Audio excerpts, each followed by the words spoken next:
Kay ubalay, babalay.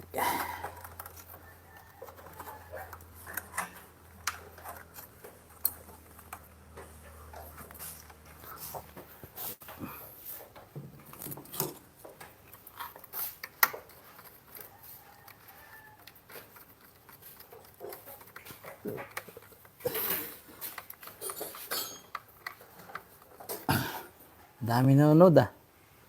Shout out sa mga kasolar natin dyan. Shout out kay Mama Olive yan, taga Ireland yan. Pero from CDO. Shout out sa iyo ma'am. Kumusta na kayo ni Sir Abdul? Ayan, so explain ko ano. Parallel yung sistema natin. So, balik ko lang ano, parallel yung sistema natin. Dalawang inverter na 5 kilowatts, gagawin natin 10 kilowatts ang output niyan. Ito, PV cable natin, ibig sabihin yung pagtatap natin ng PV cable. At gumamit tayo ng Benny na isolator para sa DC line. Ano? So, ito kasi, naka-X type ito. Ibig sabihin, pag dito mo pinasok yung source niyan, lalabas yan dito. So, pag ganito pa X. At ganun din, yung negative. So, kung negative, dito yan lalabas. At ganun din naman sa positive, papunta yan dito. Kabilaan, ano? Negative, negative sa baba. Negative sa taas. Positive sa taas. Positive sa baba. Pero magka-X. Hindi kagaya nung ibang mga isolator, diretsuhan lang. Nakaganyan, dire-diretso lang yan. So, vertical. Pero ito ay hindi siya ganun. Iba yung Benny isolator compared sa mga ibang isolators na ginagamit natin. Kaya ito, dito sa mismong lagayan natin, mga DC circuit breaker tsaka SPD, ito yung magiging 1, DC1, DC2, DC3, DC4. Ibig sabihin, 4 na strings. Kasi 4 din naman ito, no? So, string 1 and 2 sa master, string 3 and 4 sa slave. Ayan. So maglalagay tayo dito. Ito yung magiging string 1, string 2, pabaliktad, no? String 1 and 2, ganun din dito, 3 and 4. Pero pagdating dito sa DC, circuit breakers, naka-organize yan. So, PB1, PB2, PB3, PB4.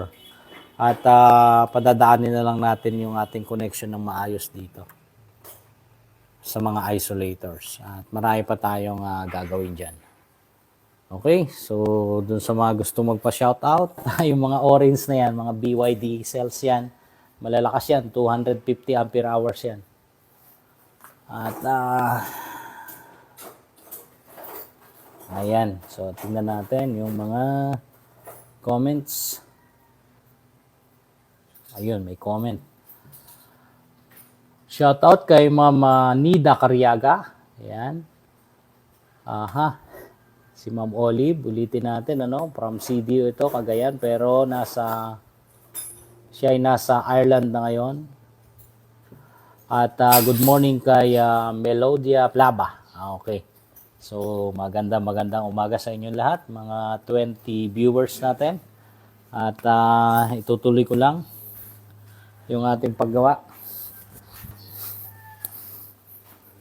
Papa-shoutout ko na kayo kay Narcy, ang ating membro ng Solarens. So may special tools tayo, no? Itong special tools natin na to ay mas madaling mag-strip. Ayan.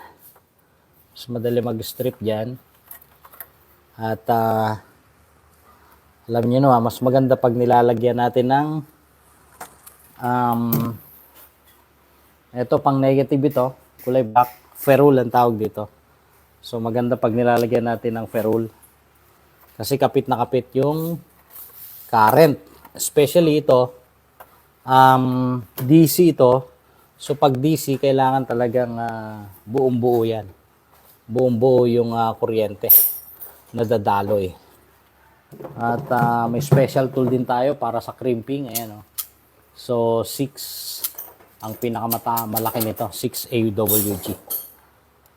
Ayan, papasok lang natin, crimp.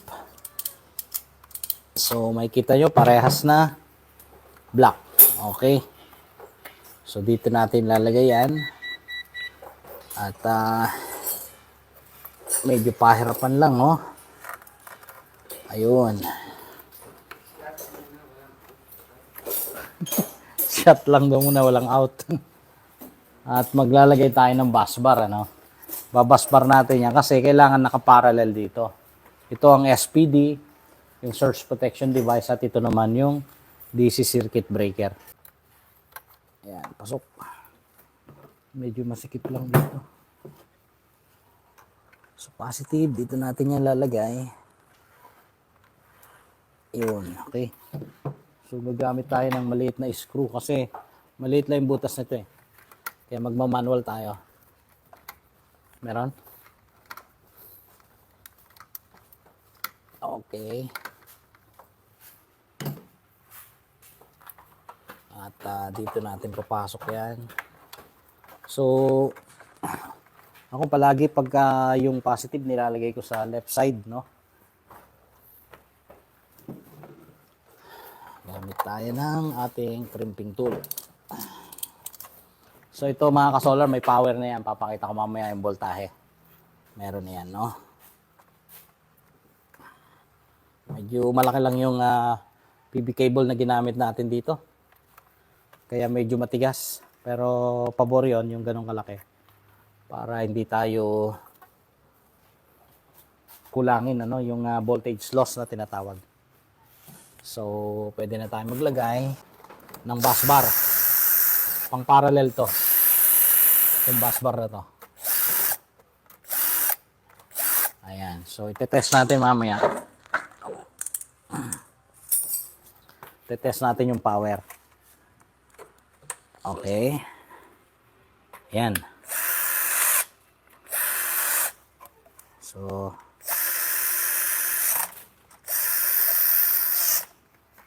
okay. Sa testing natin, ano, para sigurado na mayroong pumapasok dito na kuryente. Ayan, i-on muna natin to. Ayan. Dito tayo magte-test para sigurado natin na yung ating parallel na ginawa dito ay mayroong connection. So, may continuity. Although hindi ito continuity, ito ay voltage testing na. So, positive yung red, negative yung black. Ayan, at mayroong 200, kita ba? 229. So, meron ng voltahe yan, meron ng power. So, kung nagtatanong kayo, hindi ba delikado na mayroong voltahe yan habang nagtatap ka? Delikado sa mga hindi pa sanay. Pero pag sanay na, alam nyo na gagawin, ibig sabihin, huwag nyong pagsasabay yung hawakan yung positive, negative, di kayo makakuryente dyan. Okay, so naka PB1 na tayo. Then susunod PB2. Ito, hanggang sa matapos. At mahalaga itong bus bar na ito para hindi na kayo gagawa pa ng mga remedyo. At mga kasolar, tayo ay magmerienda muna. Ayan. Merienda. So, ikaw magsalita kasi nagagawa ako eh. Ayun, no, dami. Oh, shout out kay Sir Reynaldo Grospe. Ayan. Grospe from Baler Aurora. Shout out to Walter Williams. Boss, yung hygiene na battery, pwede lagyan ng active balancer. 100% pwede lagyan ng active balancer. Ipaalam lang ninyo sa seller ninyo ko. Recommended ko na lagyan ng active balancer yan. Yan, shout out kay Chris Mark Anthony Gumaod. At mamaya mga ka-solar ay hindi ko lang alam kung maipapalabas ko pa yung connection natin ng battery conversion from 24 volts to 48 volts. At ito nga, papakita ko yung ating BMS na gagamitin. Ayan. Ito yung BMS. At meron tayong ito, balance leads to, balance wires, at Bluetooth ang gagamitin natin para mabasa natin yung mga cells ng bawat isa. Ayan. Hindi ko lang sure kung kakayanin pa ng time yan mamaya mga ka-solar na i-live natin. If in case na hindi ko ma-live yung pag-convert natin ng battery. Salamat sir. Kahit dito ako sa trabaho, pinapanood pa rin kita. Nakaka-inspire. Baka mabawasan ka ng ano mo yan, sir. Ng time mo, ng sweldo mo. Pwede mong panoorin ito later, kung sakali.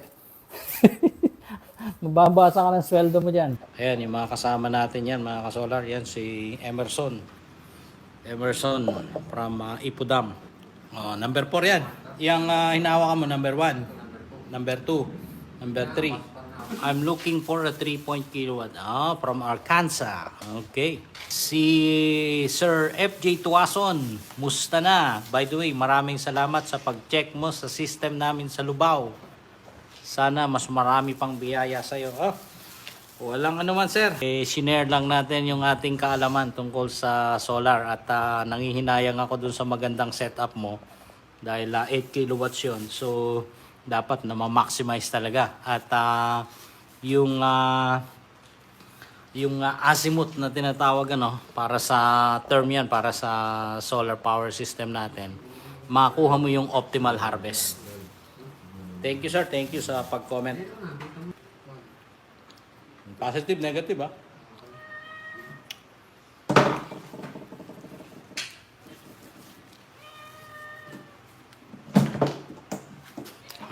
Ano comment? Master, hindi masisira itong hybrid inverter ko. Gamit ko muna yung AC charging. Wala pang panel. Hindi naman masisira yan. Basta wag mo lang mapagbaliktad yung DC. Positive at saka negative.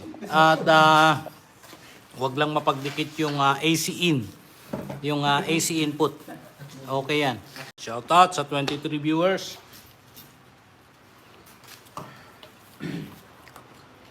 Susukatin mo muna para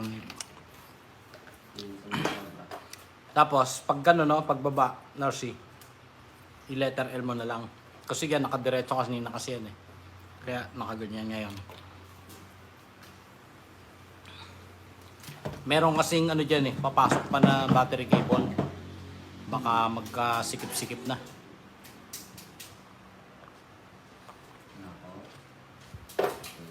No.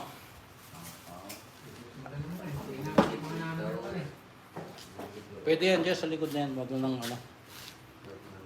Oo. Ako lang nakatago. Kasi pag dyan mo sa labas, sa ibabaw niyan nilagay, wala ka ng wala ka ng way para sa battery cable.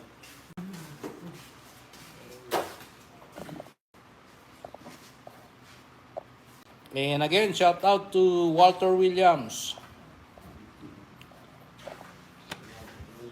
Okay, shout out kay Dermute TV. Pag sa Tagalog, pag binasa natin to, Daremote TV. Dermute sa English.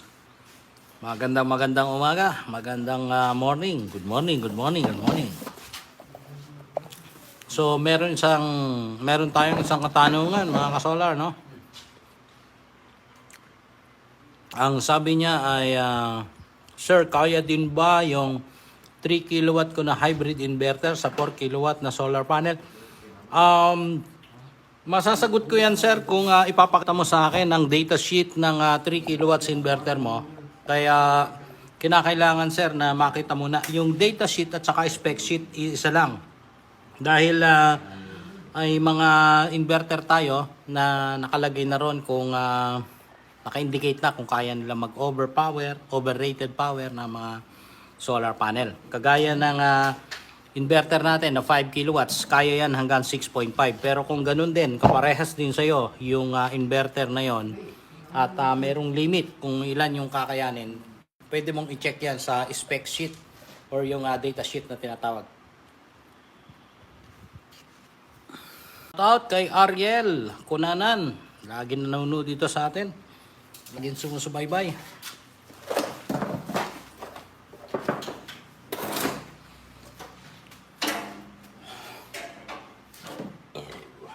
Saan pumasok? Sa positive, negative? Ano yan? Ha? Negative. 2. Negative. Ano yan? 2. Negative? 2. Pero ang tinatanong ko, negative or positive? Tama yan na 2. Pero sa 2, may positive at saka negative. Yung butas na pinasukan, tama ba? Parang hindi nakatapat ah. Yun. Sabit niya pa rin pa. Oh. Yung pula gamitin mo. Positive.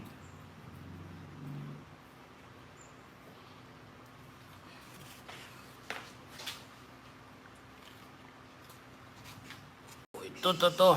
Ayun. Shout out po sa mga taga-Kabanatuan dyan. Yun, shoutout daw sa lahat ng mga taga-Cabanatuan City.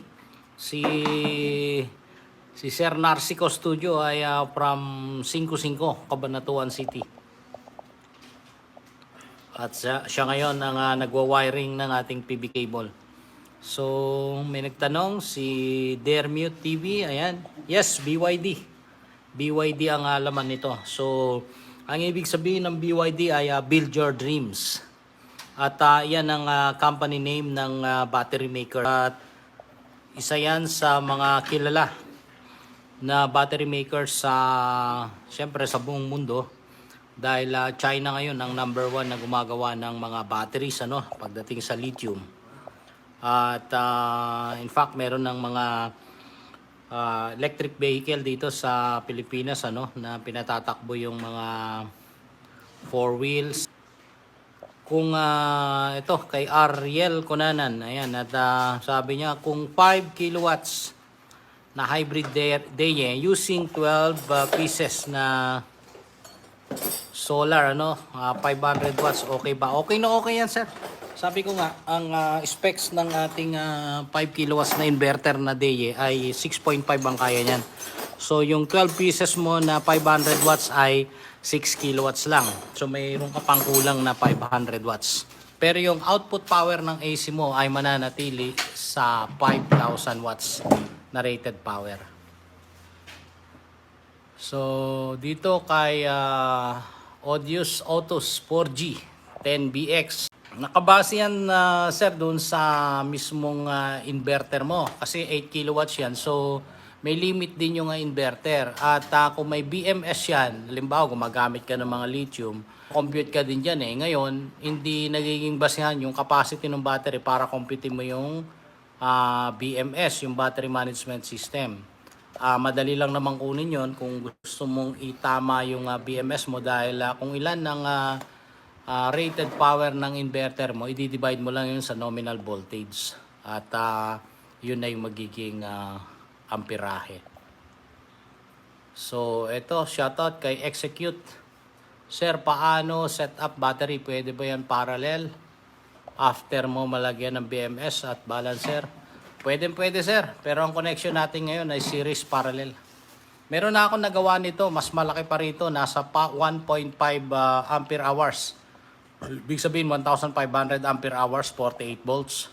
At equivalent niya ay 33 point something 33 kilowatt hours ang power. So tingnan niyo na lang sa YouTube channel ko at ginawa ko 'yan sa Samar.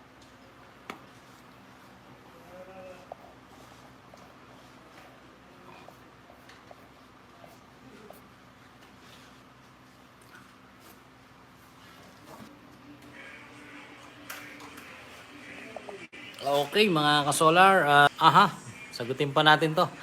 Last na tanong na lang So ang tanong ni Sir Ariel Kunanan, Idol, yung ginamit mong prismatic cell 280 ampere hours, ayan 16S Dali BMS 200 amperes ay okay pa rin ba? Yes, okay na okay hanggang ngayon. At maganda yon kasi hindi ako gumamit ng active balancer na inductive capacitor type at saka inductive, di ko na ginamit yon. Ang ginamit ko mga ka-solar na balancer doon ay isang uri ng QNBBM. So nakita nyo rin naman siguro sa channel ko yan. At tuloy-tuloy na ginagamit ko yun. Pero in the future siguro pag medyo konti na magpapa-install sa akin, gagawin ko na yung revision nun. Papalitan ko na ng Ceplos kasi may Ceplos ako na BMS para doon at din ako gagamit ng active balancer. So yan na lang muna mga kasolar. Tayo magbabalik at medyo lobat na tayo. So maraming salamat sa panonood. At muli, ang inyong kasolar, si Solaren.